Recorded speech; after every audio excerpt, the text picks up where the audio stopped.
Como a bebida age no nosso cérebro? Por que as pessoas ficam mais corajosas ou mais soltas quando bebem? E ainda, por que algumas pessoas quando bebem muito fazem coisas que depois se envergonham, fazem coisas que jamais fariam se estivessem sãs, se não estivessem sob o efeito do álcool? É sobre isso que a gente vai falar hoje aqui. O que a ciência diz? O que a Bíblia diz? Por que as religiões discutem tanto? Algumas igrejas proíbem a bebida, diz que beber é pecado. Outras dizem que se embriagar é que é pecado, então você pode beber socialmente, normalmente.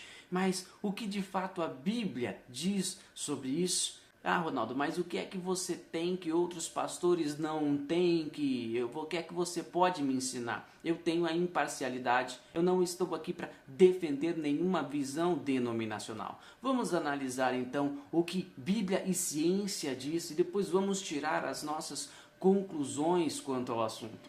A primeira coisa que precisamos entender é se o vinho da Bíblia era alcoólico. A resposta é sim e não. A palavra utilizada para vinho pode tanto ser para vinho alcoólico quanto para vinho não alcoólico ou o suco de uva. No entanto, fica simples, fica fácil saber quando o vinho é alcoólico ou não. É só entender o contexto. Vamos pegar uma passagem no Antigo Testamento, a de Noé, por exemplo, que Noé bebe e se embriaga a ponto de dormir. Tem todo o lance com o filho dele lá, que eu não vou entrar nessa discussão. Mas Noé se embriaga, então é óbvio que esse vinho é alcoólico. O vinho era utilizado para as pessoas se alegrarem nas festas, então é óbvio que as pessoas utilizavam um vinho alcoólico. Elas tomavam vinho para se alegrar, ou seja, é a mesma coisa do cara que toma hoje para ficar no ar, para ficar mais alegrinho, para ficar mais solto. Era isso que as pessoas faziam. Então, nesse caso, o vinho era alcoólico. E vamos pegar o caso da Santa Ceia. Paulo vai repreender os coríntios porque estava acontecendo uma certa divisão entre os mais ricos e os mais pobres lá na igreja de Corinto. Os mais ricos levavam os seus banquetes, porque a Santa Ceia não era isso que a gente tem hoje. Eles comiam, eles bebiam em uma mesa, enfim, era uma ceia mesmo. Então, Paulo reclama ali dessa disputa que está tendo, dessa diferença que está tendo, dos ricos que chegavam, levavam seus banquetes, e Paulo diz que eles, enquanto os ricos comiam e se embriagavam, os outros, os mais pobres, ficavam com fome. Ou seja, a bebida usada na ceia era alcoólica. É óbvio, se eles se embriagavam, é óbvio que a bebida era alcoólica. Ele está questionando a atitude daquelas pessoas. A atitude daquelas pessoas fazerem aquela divisão, aquela diferenciação entre pessoas mais ricas e pessoas mais pobres. E aqui a gente pode observar, ele não era proibido pela igreja. Se na ceia estava tendo, é porque não era. A bebida não era proibida, e isso fica claro em Tito, capítulo de número 2, versículo de número 3, que diz assim: semelhantemente, que as mulheres idosas sejam sérias no seu modo de viver, como convém às santas, não caluniadoras, nem escravizadas a muito vinho. Nessa carta está dizendo para as senhoras não serem escravizadas a muito vinho. Então não era proibido, a igreja primitiva não proibia de beber o vinho, mas Paulo depois vai falar sim acerca de embriagar-se. Efésios 5,18 diz que vocês não se embriaguem com vinho em que há devassidão ou vinho em que há contenda, dependendo da tradução. Em Gálatas 5,21, Paulo fala acerca de invejas, bebedices e glutonarias. Então sim, lá ele está recriminando o beber excessivo, a embriaguez. Mas por que ele está recriminando? E se a pessoa encher a cara, se embriagar e for dormir, isso é pecado? E se a pessoa encher a cara, conversar com um amigo sobre assuntos aleatórios, os dois ficarem conversando a noite inteira na beira de uma fogueira? Isso é pecado?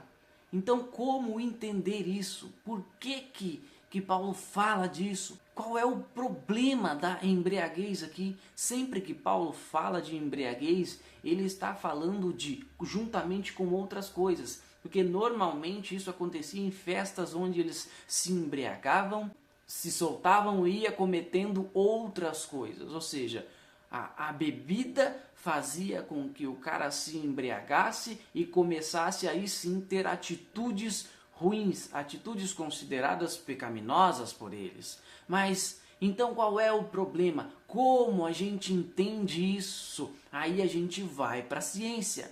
Como é que a bebida age no nosso cérebro? Tem uma parte no nosso cérebro, e eu não vou ficar usando nomes técnicos aqui, que é responsável por fazer a gente pensar em consequências. Sabe quando a gente vai fazer alguma coisa e pensa, se eu fizer isso pode dar merda. Ou se a gente vai fazer outra coisa, se eu fizer isso eu vou passar vergonha. A gente vai... É uma parte do nosso cérebro responsável justamente para a gente pensar nas consequências, entende? É por isso que a gente sente vergonha quando a gente está são. A gente não faz qualquer coisa. É por isso que o cara nunca tem coragem de chegar numa mulher, numa menina. Por quê? Porque ele tem vergonha, porque ele tem medo de rejeição. Mas quando ele bebe, ele cria essa coragem. Por quê? Porque o álcool faz isso. O álcool pega essa parte do nosso cérebro que é responsável por fazer a gente pensar nas consequências e inibe ela, vai deixando ela mais fraca. Então, quanto mais bêbado a pessoa vai ficando, mais ela vai perdendo esse senso, mais ela vai perdendo esse pensamento essa coisa de pensar nas consequências. Por isso que o cara faz coisas que ele não faria se ele estivesse são. É por isso que ele faz coisas que no outro dia contam para ele, porque ele nem se lembra, e ele acaba se envergonhando, ou ele ou ela. Por quê? Porque quanto mais ele bebe, mais a bebida vai inibindo essa parte que é responsável por fazer a gente pensar nas consequências. Então, qual é o problema da bebida? É óbvio que se o cara encher a cara e for dormir, isso não é o pecado em si. É o fato de, quando o cara bebe, quando o cara se embriaga, ele está correndo o risco de fazer coisas que ele não faria. Ele está correndo o risco de cometer pecados que ele não cometeria. E quando a bebida age no cérebro a ponto de fazer com que você não tenha capacidade cognitiva de fazer determinadas escolhas, aí se torna um problema. O que eu penso sobre isso? Não, beber não é pecado. Mas você aconselha beber? Se você puder ficar sem beber, eu aconselho você a ficar sem beber. Eu não bebo, eu não gosto de beber, ou já vi coisas demais que o álcool faz que me mostraram que ele não é bom de fato. Tem muita gente que bebe, vai passar a vida inteira bebendo. Eu conheço gente assim, que bebe socialmente a vida inteira. Não vicia, mas pode ser que você vicie. Se você ainda que tem parente com problema no alcoolismo, ou se você já teve problema com alcoolismo, eu te aconselho veementemente a ficar distante, não chegar nem perto do álcool, porque ele vai te trazer problemas. Então, o que eu penso sobre isso? Se você puder ficar sem, mas eu não consigo ficar bem, para eu ficar bem eu tenho que beber. Então você tem outro problema. Você está com um problema maior.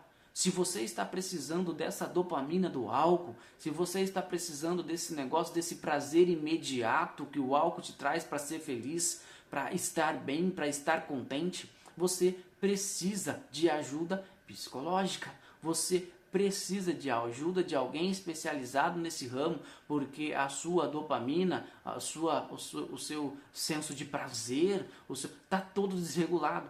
Você não pode viver desse jeito. Procure ajuda profissional e tente melhorar disso. Não viva do álcool, não espere só o álcool te trazer alegria. Isso não é vida. Você precisa viver uma vida plena. É óbvio que eu não tenho uma vida sempre plena. É óbvio que tem hora que eu penso que a vida é uma merda. É óbvio que eu olho para esse mundo, às vezes eu falo que mundinho Como diria Racionais, eita mundo bom de acabar. Eu não sou sempre feliz, muito longe disso. Mas eu não vivo, eu não preciso do álcool para eu viver. Se você está nessa situação, então, se você chegou a esse ponto, peça ajuda, procure ajuda profissional. Para resumir é isso, o vinho era alcoólico? Sim, o vinho era alcoólico. A igreja primitiva proibia o vinho? Não, a igreja primitiva não proibia. Paulo fez sérios alertas acerca da embriaguez? Sim, Paulo fez sérios alertas acerca da embriaguez. Como o álcool age no nosso cérebro? Diminui a nossa capacidade de pensar nas consequências, de tomar decisões. E por fim, se você está dependendo do álcool para ser feliz, tem algo errado com você, procure ajuda e viva melhor.